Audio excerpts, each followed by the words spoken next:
kasih dari Dokter Berni dan juga Dokter Dian atas pemaparannya. Tadi kita ikut juga ya. Iya, antusiasmenya memang luar biasa ya untuk sesi ini. Betul banget, dari ibu-ibu dan bapak-bapak tadi banyak banget yang ikut kahutnya. Iya, betul banget. Selanjutnya, sebelum kita masuk ke talk show ke-6, kami juga ingin mengucapkan terima kasih kepada mitra pendukung kita, Indonesia Hydration Working Group FKUI, PT Paragon Labore, Sari Husada, Anlin Rossi, Papilo Care, PT Benovar, Kalbi Pharma, PT Labi, Entrasol, dan Abel. Beserta dengan Departemen FKUI RSCM, Rumah Sakit dan Klinik, Fakultas Kedokteran Universitas Indonesia, Departemen Akupuntur Medik, Departemen Ilmu Kesehatan Anak, Departemen Obgyn, Departemen THT, Departemen Kulit dan Kelamin, Departemen Ilmu Penyakit Dalam, Departemen Radiologi, Departemen Rehabilitasi Medik, Departemen Psikiatri, Departemen Urologi, dan Departemen Okupasi, serta mitra kami yaitu JEC Eye Hospitals and Clinic, Rumah Sakit Medistra, Rumah Sakit Persahabatan, Rumah Sakit UI Depok, Klinik Z, Prodia Widya Husada, Yayasan Kanker Indonesia. dan Rumah Sakit Hermina. Baik, karena ini adalah talk show yang terakhir ya, Syed. Jadi kita berharap semoga yang masih ada di sini bisa berkumpul ke depan, karena tentunya masih banyak hadiah-hadiah menarik di depan sini, bisa dilihat masih banyak yang menunggu untuk dibawa pulang. Betul, dan juga narasumber setelah ini, wah, keren banget gak sih? Bener banget. Untuk yang talk show selanjutnya, talk show terakhir pada hari ini dibawakan dengan tema kejang dan epilepsi. Narasumber pada talk show hari ini atau talk show 6 adalah Dr. Fitri Octaviana, spesialis neurologi konsultan MPD kedokteran, dengan moderator Dr. Feruja Maulana, spesialis THTKL. Dan juga untuk talk show ke-6 ini kami berterima kasih kepada sponsor Abbott yang telah mensponsori pada talk show ke-6 ini. Tanpa berlama-lama, langsung saja kita panggilkan Dr. Feruja Mulanda untuk memoderatori pada talk show ke-6 ini. Beri tepuk tangan kepada Dr. Feruja, Bapak dan Ibu.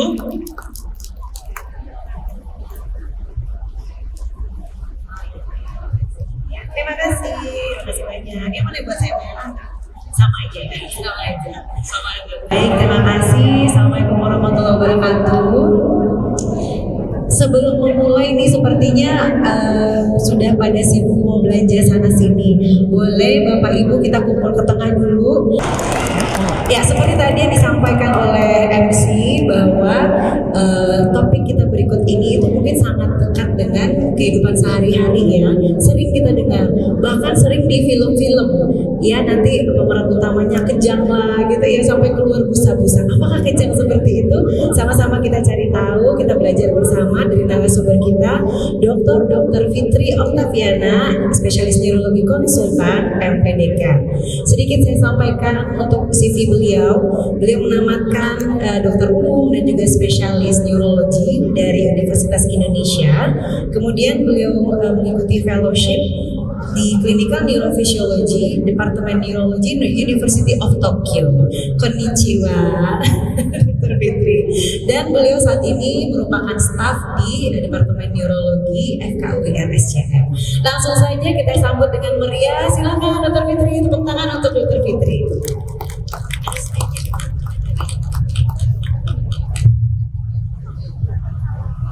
Bismillahirrahmanirrahim. Assalamualaikum warahmatullahi wabarakatuh.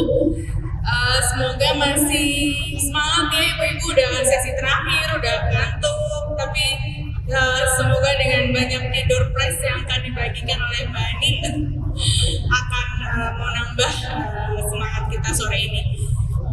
Sebelum saya mulai, mungkin boleh share dulu apakah ibu-ibu atau bapak ada yang pernah menyaksikan orang kejang? Ada? Oh iya. Oh, teman sendiri. Boleh cerita Bu, kejangnya seperti apa? Kalau pelajaran yang susah itu seperti fisika dan matematika, langsung dia ruang liur itu bapak sampai guru jadi geling melihatnya ketakutan. Gak ada yang ngerti dong, didiemin aja. Ya, jadi memang yang paling sering terlihat memang kejang itu ya Bu ya, kejang kelojotan seluruh tubuh sampai ada busa keluar ya. Bahkan ada mitos katanya jangan sentuh nanti busanya mengeluarkan. Nah, ya kan sering seperti itu ya. Boleh slide. Jadi kejang itu definisinya adalah kondisi ketika cetusan listrik itu berlebihan di otak. Semata-mata karena itu. Jadi karena otak kita itu terdiri dari sel-sel saraf, saya bisa bicara, saya bisa bergerak, saya bisa merasakan, saya bisa melihat ibu semua dan kemudian saya mengerti ini wanita, ini pria, itu semua adalah kerja otak. Kerja otak itu seperti kelistrikan di gedung ini kan listrik nyala ya semua itu karena listriknya itu bagus, alirannya lancar, nggak ada korslet. Nah itulah yang terjadi di otak. Di otak itu saraf itu bekerja karena ada kelistrikannya. Nah pada suatu saat kelistrikannya itu nggak lancar, nggak smooth.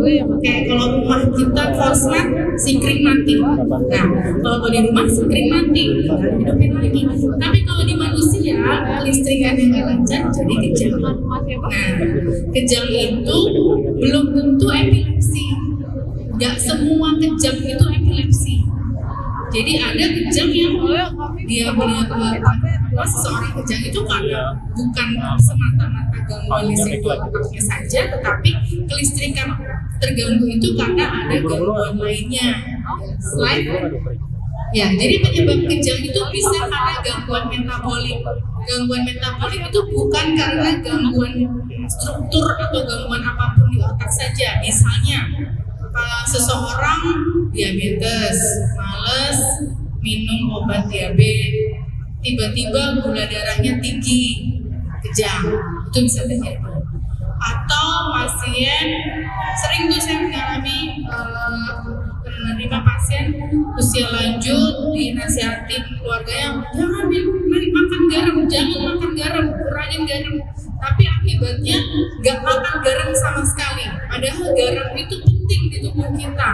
Nah, jadinya natriumnya saat diperiksa rendah banget. Nah, hiponatremi bisa buat kejang, ya. Jadi kejang itu tidak semata-mata karena hanya gangguan di otak, tetapi bisa juga karena gangguan metabolisme. Misalnya pasien dengan gangguan ginjal, ureumnya tinggi, bisa kejang. Ya, jadi itu bisa terjadi. Kalau kejang yang seperti itu, kejangnya hanya karena ada kondisi yang menyebabkan, itu bukan epilepsi. Ya, misalnya pasien anak demam, sering kan ya, step kejang demam, itu bukan berarti dia epilepsi, tapi kejang demam, kejang karena demam. Nah, ada juga yang menyebabkan kejangnya adalah karena gangguan di otaknya, gangguan struktur. Misalnya pasien stroke, kejang. Pasien tumor di otak, kejang, ya. Nah, itu karena gangguan di otak, ya. Slide. Nah, gangguan metabolis tadi saya seperti katakan bisa karena gula darahnya rendah atau bisa karena tinggi. Jadi kalau gula darah rendah juga bisa buat kejang. Atau tadi garamnya tubuh rendah, kalsiumnya rendah, bisa juga karena kurang oksigen atau hipoksia. Kurang oksigen itu misalnya kalau kita ke dataran tinggi, misalnya yang paling ekstrim adalah seorang pendaki gunung ingin mendaki gunung tertinggi di dunia, betul, Gunung Everest, ya. Nah, kondisi di atas tuh kan oksigennya sangat rendah ya, tekanannya tinggi tapi oksigennya rendah. Nah, itu bisa memicu terjadinya kejang atau ureumnya tinggi atau dehidrasi. Jadi dehidrasi, kurang cairan, ya maksain olahraga, pengen kurus, diet, itu sering tuh saya ngalamin pasien seperti itu, diet, dok saya diet, pengen kurus, olahraga, kurangin semua termasuk garam, minumnya kurang. Tiba-tiba datang ke rumah sakit dengan kejang, ya. Slide. Nah, kalau gangguan di otak, aduh nggak kelihatan ya. Kalau gangguan di otak bisa tadi tumor otak, ya, bisa infeksi otak, misalnya meningitis, ya, pada anak juga bisa terjadi stroke, gangguan struktur dari otak bawaan, misalnya pasien lahir dengan struktur otaknya memang mengecil, ya, itu bisa memicu terjadinya kejang. Atau juga trauma kepala, kecelakaan lalu lintas, ya, cedera kepala, itu juga bisa nantinya terjadi kejang. Slide. Nah, kalau epilepsi itu beda dengan kejang. Epilepsi itu kejangnya berulang. Jadi kalau baru satu kali kejang, kita belum bisa bilang epilepsi. Tapi kalau kejangnya berulang tanpa provokasi, artinya kalau pasien kejang nggak demam tiba-tiba kejang. Jadi kalau dokter anak, kayak dokter Benny bilangnya kejang tanpa demam, tapi udah berulang. Nah itu bisa termasuk epilepsi, ya. Jadi kalau kejangnya nggak ada penyebab, gula darahnya nggak tinggi, gula darahnya nggak rendah, bukan karena oksigen rendah, bukan karena natrium rendah, dan berulang, itu dikatakan epilepsi. Slide, kurang jelas ya. Jadi kalau tadi yang ibu katakan kejang kelojotan itu yang sering kita lihat ya.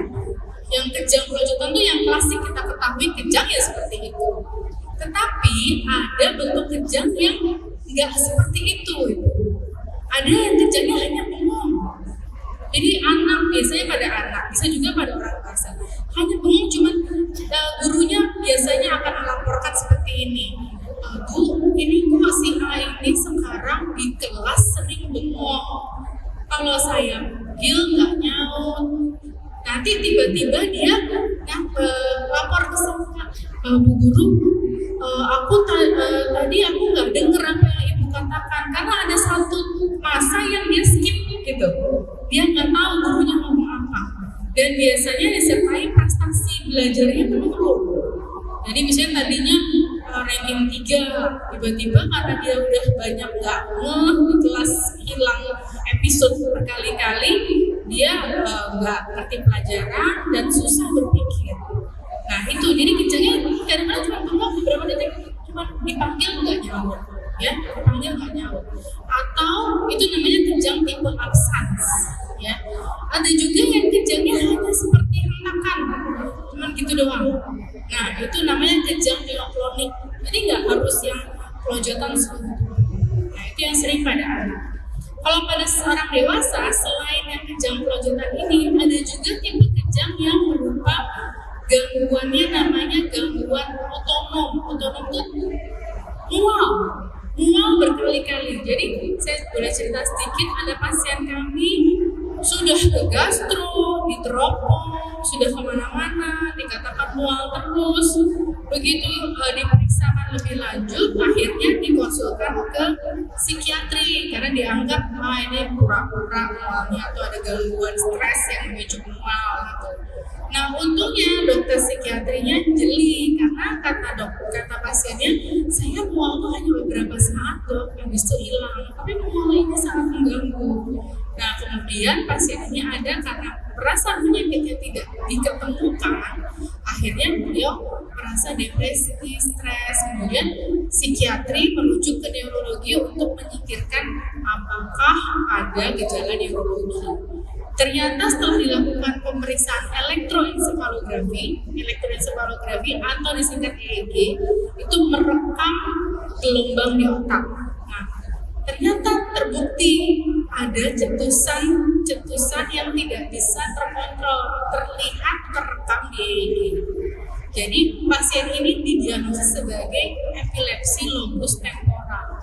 Kejangnya bukan kelojotan Bapak Ibu, hanya mual sesaat. Nah, kadang-kadang pada bentuk kejang seperti ini, mual diikutin bengong setelah itu, atau mulutnya kecap-kecap. Nah, itu adalah tipe kejang yang lain. Ada juga tipe kejang yang tiba-tiba merasa ketakutan. Jadi pasien-pasien seperti ini pasti jatuhnya ke spesialis psikiatri dulu, dokter jiwa dulu. Jadi tiba-tiba dia lagi ngerjain dia takut, merasa takut, tapi ditanyakan temannya, kenapa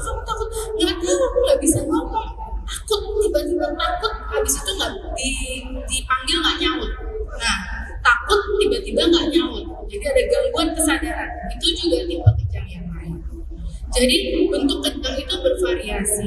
Jadi tidak hanya yang kelojotan seluruh tubuh yang klasik seperti Ibu katakan tadi.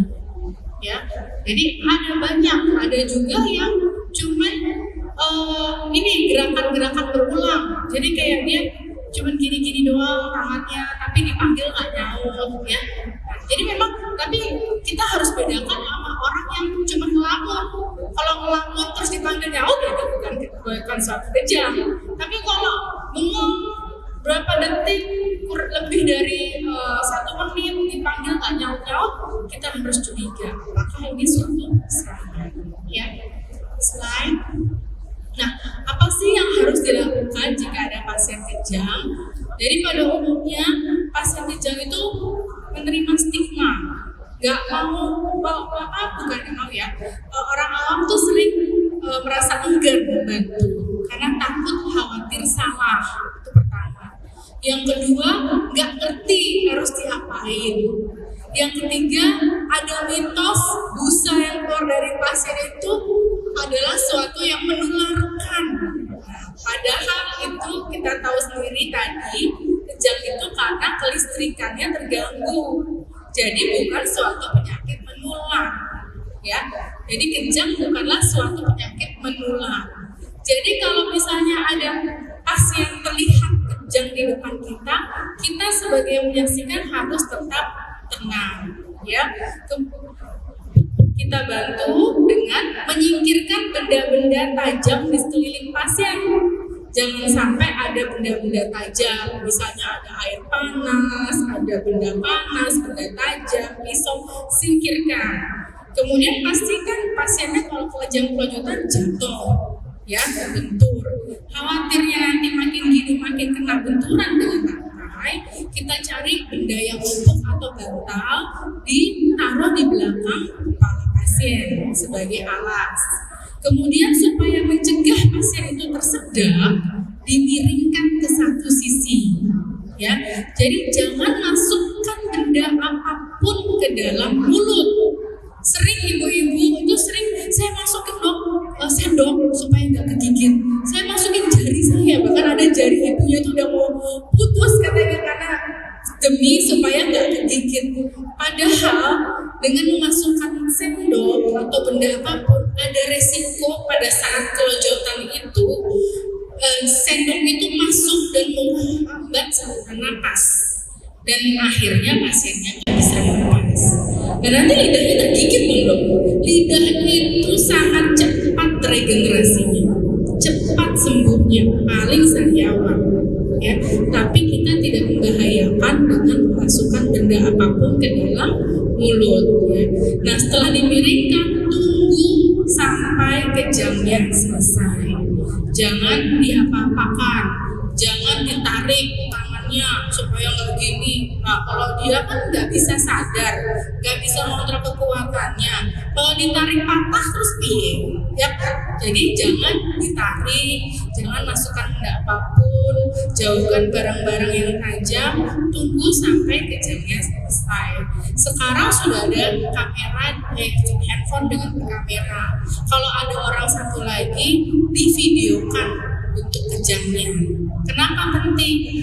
Bentuk kejang itu penting buat dokter saraf untuk mendiagnosis. Kadang-kadang ibu pasien atau keluarga pasien nggak tega dok langsung kayak kejang itu kok divideokan. Nah, padahal video itu penting buat kami sebagai dokter saraf. Kenapa? Bentuk kejang itu bisa membantu dokter melokalisasi dari otak bagian mana sih kira-kira kejangnya itu terjadi gitu. Karena bagian otak tertentu memiliki bentuk kejang tertentu. Nah, itu penting buat kami.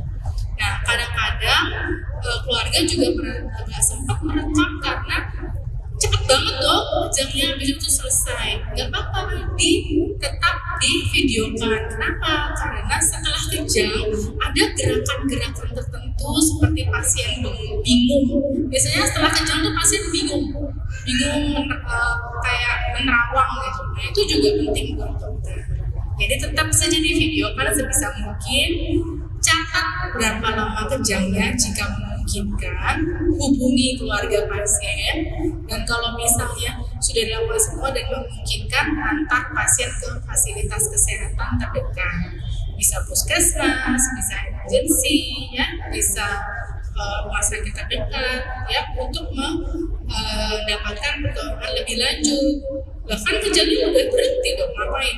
Karena kalau pasien kejang ada kemungkinan kejangnya timbul lagi dalam waktu dekat.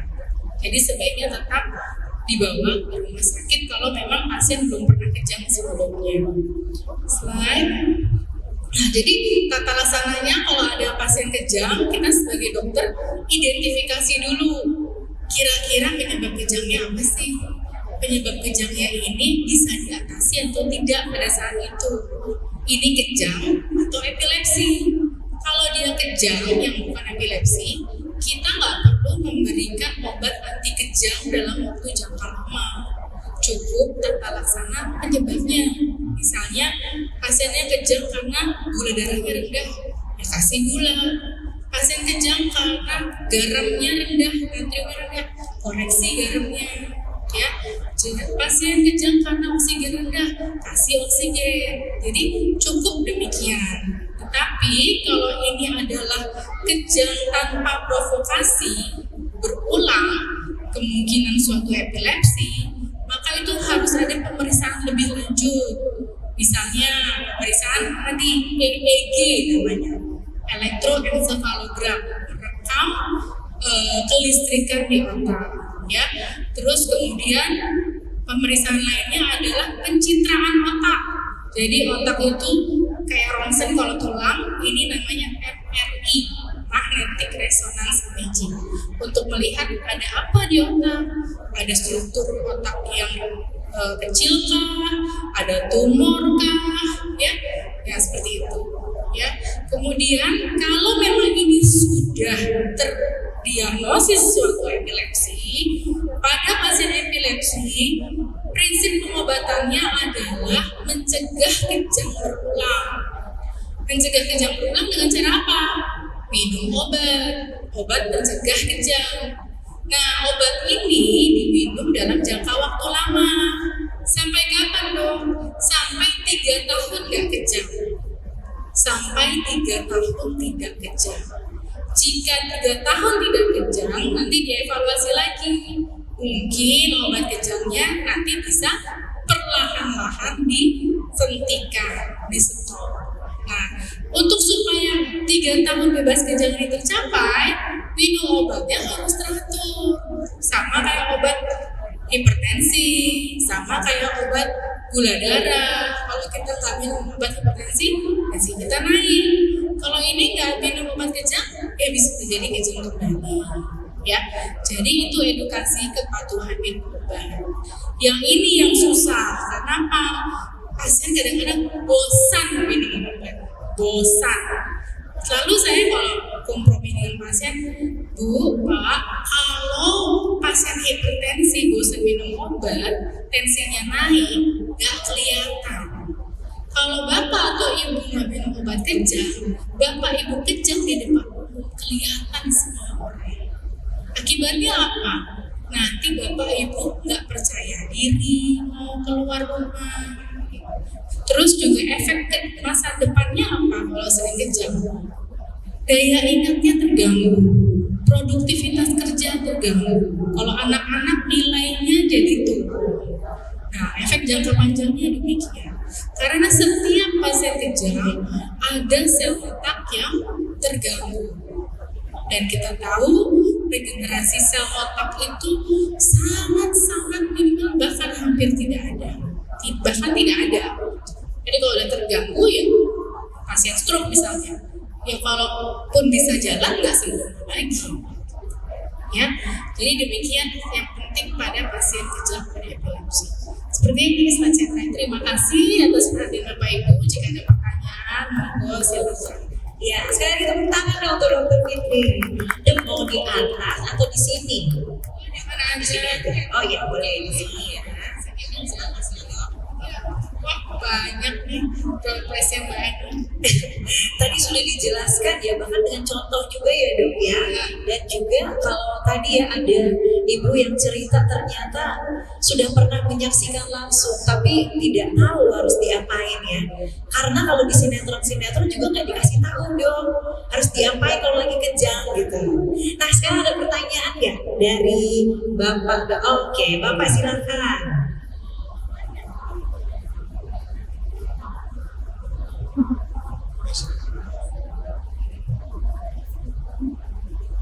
Assalamualaikum Dr. Fitri. Saya Abdullah Rudi, akhirnya Al. Ibu keluar ke sana panggil Abdullah, dua mesin orang angkat tangan. Saya masih muda, 35, 49 tahun lalu. Dok, ini cerita lama. Keponakan saya,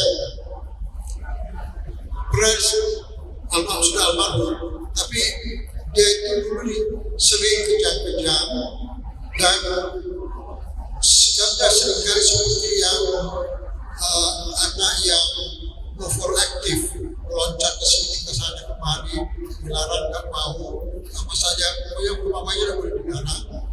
Lalu dia oleh entah dokter atau siapa masih akan memasukkan ke dokter rumah sakit jiwa,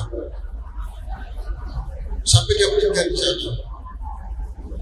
Bisa mendapatkan dokter apa sebabnya, kenapa sampai terjadi seperti itu?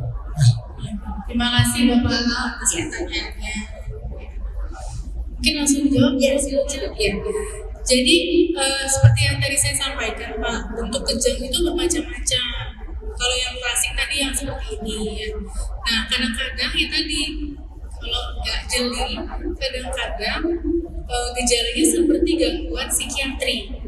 Marah-marah nggak jelas ya, ngamuk ya, dan itu sebenarnya episode kejang.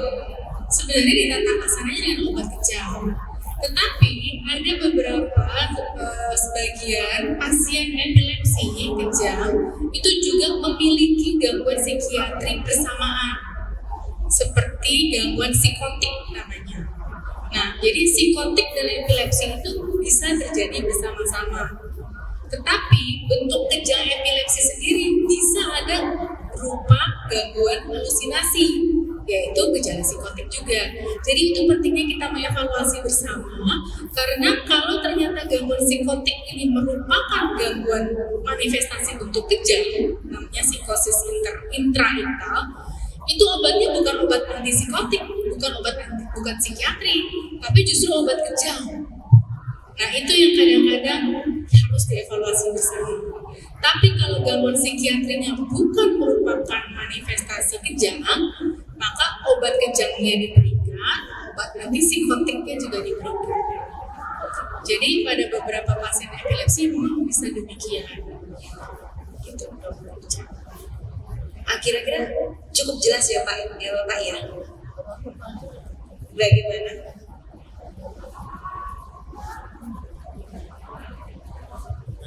Yang mengganggu pikiran saya, apa sebab dokter mengirim dia ke dokter jiwa?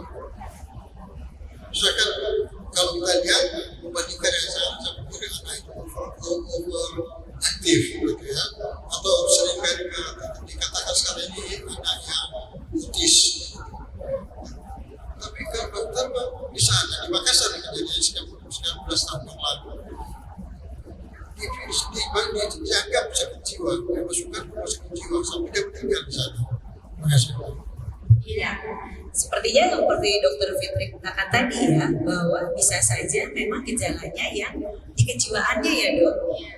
Jadi boleh saja sebenarnya kan, nanti akan ada kerjasama tim ya dok. Iya, jadi memang mungkin ya pada saat itu evaluasi atau assessment dari dokternya memang mungkin diperlukan Pak, karena memang pada pasien epilepsi, pada beberapa pasien yang autis bisa terjadi kejang.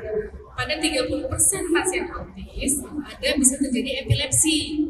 Nah, mungkin assessmentnya indikasi, saya bukan seorang psikiatri, tapi indikasi untuk dirawat di rumah sakit jiwa adalah perlunya observasi biasanya. Yang kedua adalah jika memerlukan tata laksana yang mungkin pasien saat itu, saya nggak tahu ya, kurang tahu tahu, tapi pada saat itu asesmennya mungkin sudah memberikan menyebabkan hendaya pada pasien dan lingkungan. Jadi mungkin itu ya Pak. Jadi sehingga harus diobservasi di rumah sakit. Mungkin itu. Iya, iya. Sama tadi Bapak bilang kan over, takutnya mencelakai diri sendiri. Biasanya Gitu. Ada indikasinya ya dok ya. Baik, selanjutnya silakan ada pertanyaan lagi. Mungkin yang belum dari sini ya. Tadi udah dapat. Nanti lagi ya. Silakan. Assalamualaikum warahmatullahi wabarakatuh. Dok, saya ingin menanyakan, apakah anak yang epilepsi itu apakah ada keturunan gennya? Apakah ada vitamin yang kekurangan pada saat ibu mengandungnya? Sekian. Pertanyaan sangat bagus tuh. Ya. Kalau misalnya ada keluarga yang kecil, apakah mungkin anak cucunya nanti anak epilepsi juga? Silakan. Makasih Bu, pertanyaannya sangat bagus sekali. Jadi di epilepsi yang genetik dan diturunkan itu hanya 10%. 90%-nya tidak diturunkan. Ibu mungkin pernah dulu zaman saya kecil sih ada iklan itu loh, Budi yang naik main bola, Budi penderita epilepsi, terus dikatakan di situ epilepsi bukan merupakan penyakit keturunan, ya kan? Pernah kan? Ya, karena yang genetik hanya 10%, sisanya 90% bukan genetik.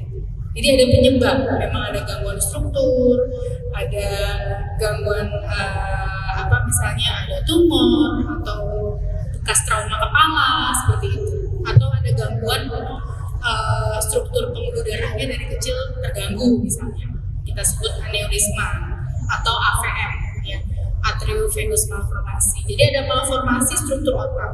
Jadi memang menurut penelitian epidemiologi, epilepsi di negara berkembang itu jumlahnya 3-5 kali lipat lebih tinggi dibandingkan negara maju.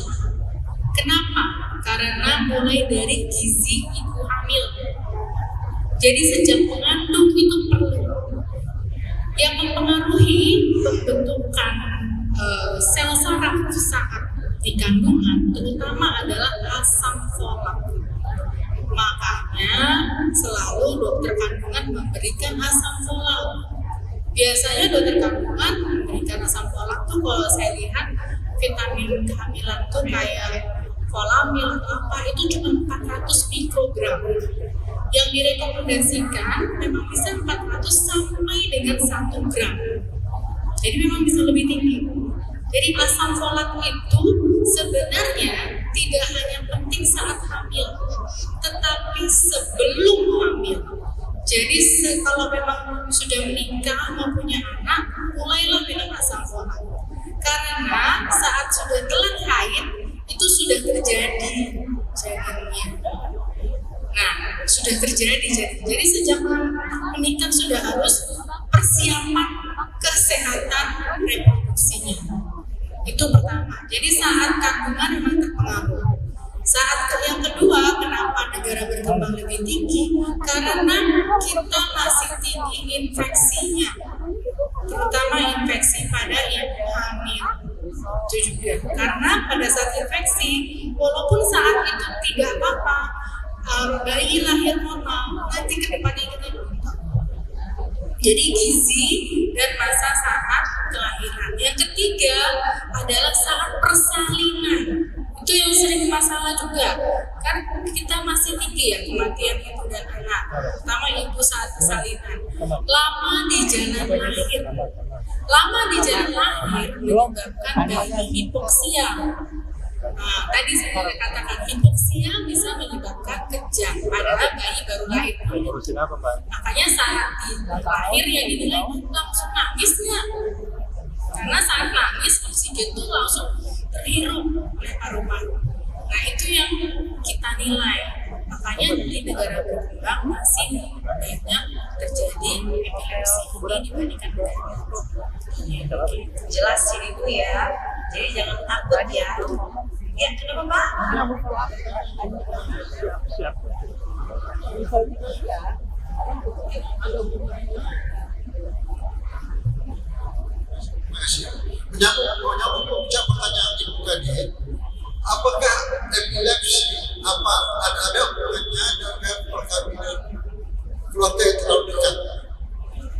Profesor.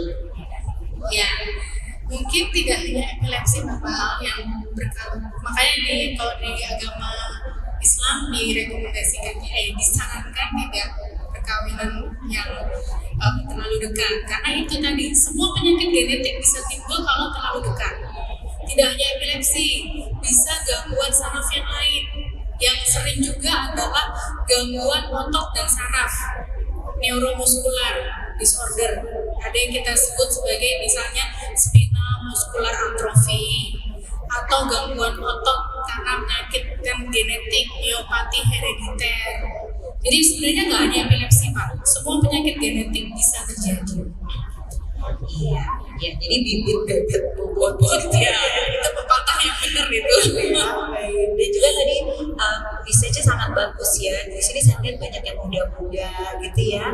Kalau ingin merencanakan menikah, jadi mulailah untuk persiapan tadi ya. Karena salah satu faktor nutrisi yang sangat penting. Yuk, silakan satu pertanyaan lagi. Nah, ibu ya, ibu. Satu lagi terakhir. Bismillahirrahmanirrahim. Assalamualaikum warahmatullahi wabarakatuh. Ibu, saya ada pengalaman, ya kan? Sebenarnya ada 2 atau 3 pengalaman. Untuk yang pertama tentang epilepsi murni, ya kan? Kami pernah udah lama ada. Pokoknya ada yang epilepsi yang kami bantu.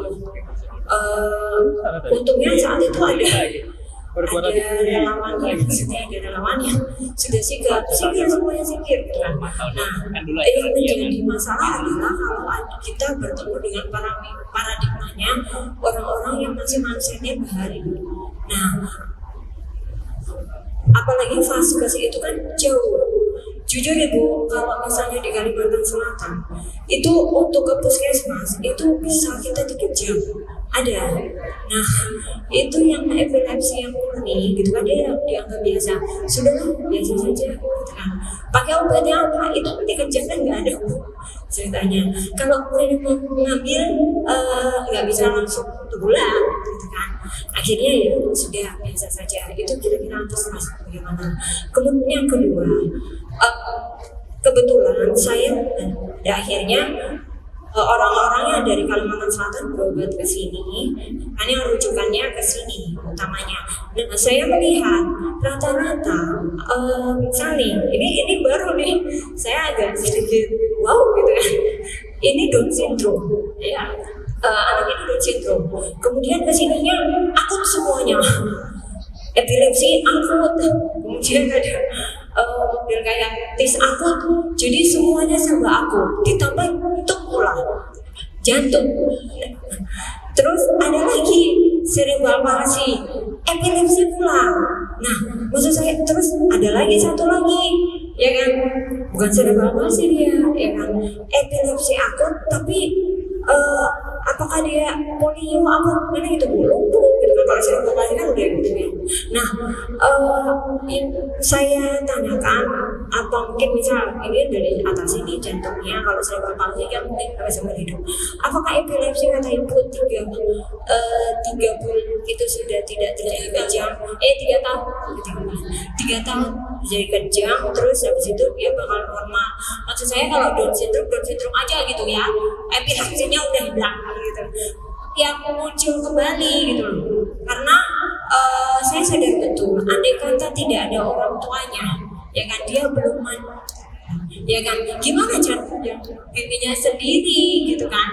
Udah Down syndrome, jantung pula, epilepsi, kayaknya di semua ke dia semua gitu. Maksud saya seperti itu. Apakah itu akan hilang atau akan menjadi seumur hidup gitu. Terus Ibu, pertanyaan dari saya, terima kasih. Ya, ini sepertinya pengalaman dan mungkin sudah terlihat ya kalau Ibu sering ke rumah sakit begitu ya. Silakan Dok. Iya, menarik. Mungkin pertanyaan yang pertama dulu ya Bu ya, tentang obat epilepsi. Memang ya ini saya tidak menyangka bahwa di Indonesia ini masih ada permasalahan distribusi obat, terutama untuk di fasilitas kesehatan tingkat pertama atau FKTP. Jadi memang sekarang itu di Indonesia sudah ada sistem rujuk balik namanya.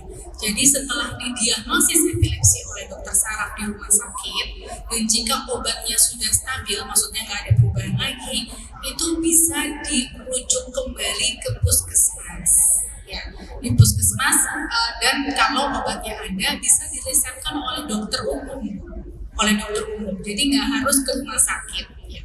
Tapi memang kalau semua daerah terpencil dan nggak ada fasilitas kesehatan sama sekali, mungkin yang bisa diantisipasi adalah melatih misalnya bidang desa atau aktivis di daerah, misalnya kelompok PKK itu bisa diaktifkan untuk diajarkan pertolongan pertama pada kejang seperti tadi. Dan sebenarnya ada obat yang bisa diberikan untuk pertolongan pertama ini lewat dubur, namanya diazepam atau stesolid. Mungkin itu bisa disediakan. Itu jadi saat kejang bisa dimasukkan obat lewat dubur kalau kita punya. Tapi memang untuk evaluasi, karena kompetensi dokter umum itu adalah untuk mendiagnosis pertama dan harus dirujuk. Kalau sudah terdiagnosis baru dirujuk balik. Ya. Jadi memang pada pasien epilepsi jika terjadi kejang yang harus ditanyakan juga kira-kira apa sih pemicu kejangnya, bukan penyebab ya, pemicu. Pada pasien epilepsi itu sering sekali kejang terjadi jika lelah, kurang tidur, kurang cairan. Pasien saya banyakkan kejang itu kalau dia lagi ujian, putus pacar, ya. Atau ada juga pasien saya lainnya, beliau satpam, setiap dia dinas malam besoknya kejang. Jadi kita harus merekomendasikan kepada pekerja yang memberi kerja bahwa pasien ini nggak bisa dinas malam, misalnya seperti itu. Jadi memang harus diidentifikasi kira-kira pemicu kejangnya apa. Ya. Seperti yang Ibu sampaikan tadi, untuk satu orang ada sindrom Down, ada epilepsi, gangguan jantung. Sepertinya ini berkaitan tadi gangguan genetik. Ya.